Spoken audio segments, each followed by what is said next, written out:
घूंघट सास बहू की कहानी। अरे रानी, ओ रानी, सो रही हो क्या अभी तक?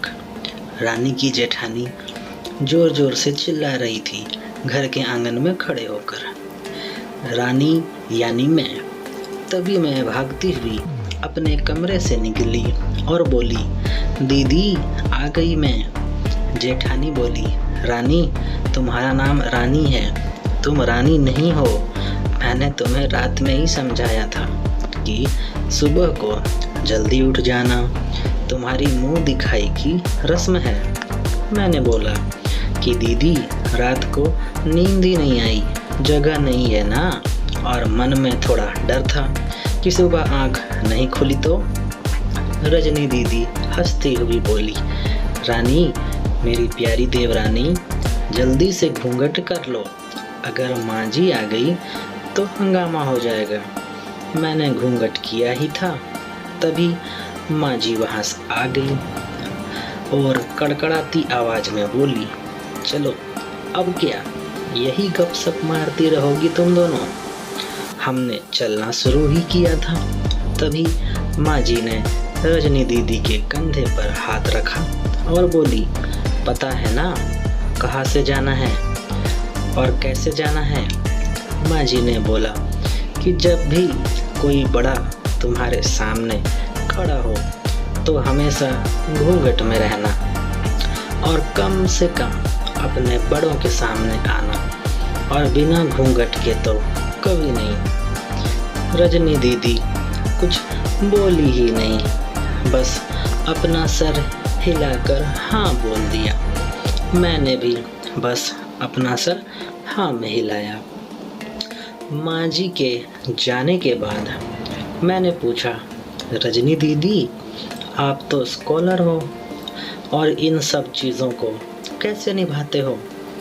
रजनी दीदी मुस्कुराई और बोली कि मैं थारे जेठ जी से बहुत प्यार करती हूँ, इसलिए अभी तक चुपचाप सब चीज़ें निभा रही हूँ। मैं कुछ नहीं बोली और चुपचाप रजनी दीदी के साथ घर के बाहर वाले कमरे में जाकर बैठ गई। वहाँ पर एक पड़ोस की आंटी जी बैठी थी। वो बोली कि यह कैसी बहू आई है, ससुर जी सामने खड़े हैं और ये यहाँ बैठी है, मुझे कुछ समझ ही नहीं आया। मतलब? रजनी दीदी बोली कि आंटी जी अभी नई बहू है, यहाँ के रीति रिवाज सीखने में थोड़ा समय लगेगा। रजनी दीदी मुझे वहाँ से उठाकर मेरे कमरे में छोड़ गई। 6 महीने यूं ही छोटी छोटी चीज़ों में बीत गए। फिर एक दिन मैं राहुल के साथ साड़ी लेने गई। राहुल का फ़ोन आया और वो दुकान से बाहर बात करने चला गया। साड़ी की दुकान पर मैं बेधड़क होकर साड़ियाँ देख रही थी। तभी साथ में बैठे हुए अंकल जी खांसे। 1 बार, फिर 2 बार, फिर 3 बार। मैंने साड़ी वाले भैया से बोला कि भैया इन अंकल जी को पानी दे दो, बहुत खांसी हो रही है इन्हें। अंकल जी भड़क उठे और बोले, क्या बदतमीज़ लड़की है, ये कुछ शर्म लिहाज है या नहीं इसे?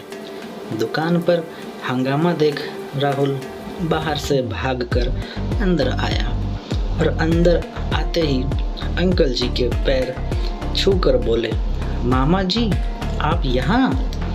मैं घबरा के दुकान से बाहर निकल आई, एक लंबा घूंघट करके गाड़ी में बैठ गई।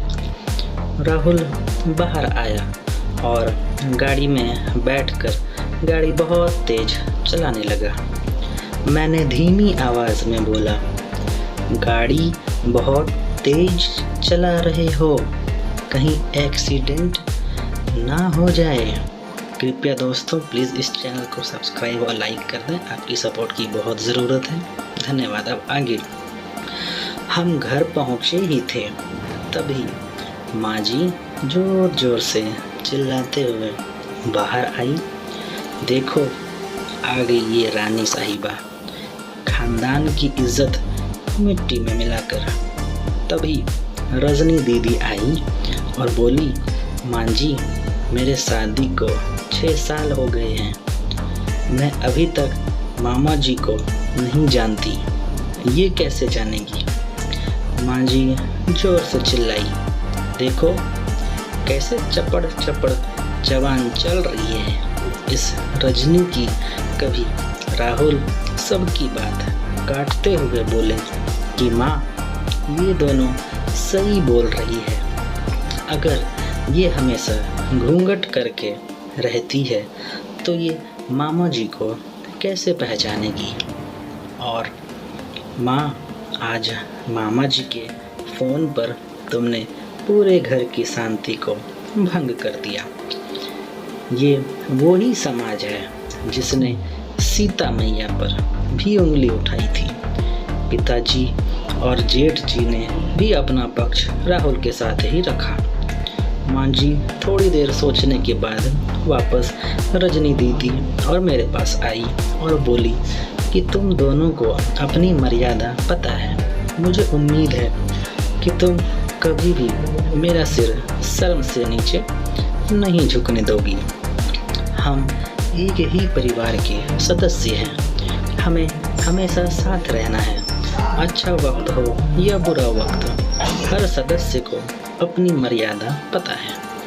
माँ जी ने मुझे और रजनी दीदी को गले लगा लिया। आशा करता हूँ कि आपको कहानी पसंद आई होगी। इस पे आपके क्या राय हैं प्लीज़ हमें कमेंट करके बताइए। कहानी पसंद आई हो तो लाइक और सब्सक्राइब करना बिल्कुल भी ना भूलें। चैनल पर नया हो तो चैनल को सब्सक्राइब ज़रूर कीजिए। कहानी सुनने के लिए आपका बहुत बहुत धन्यवाद।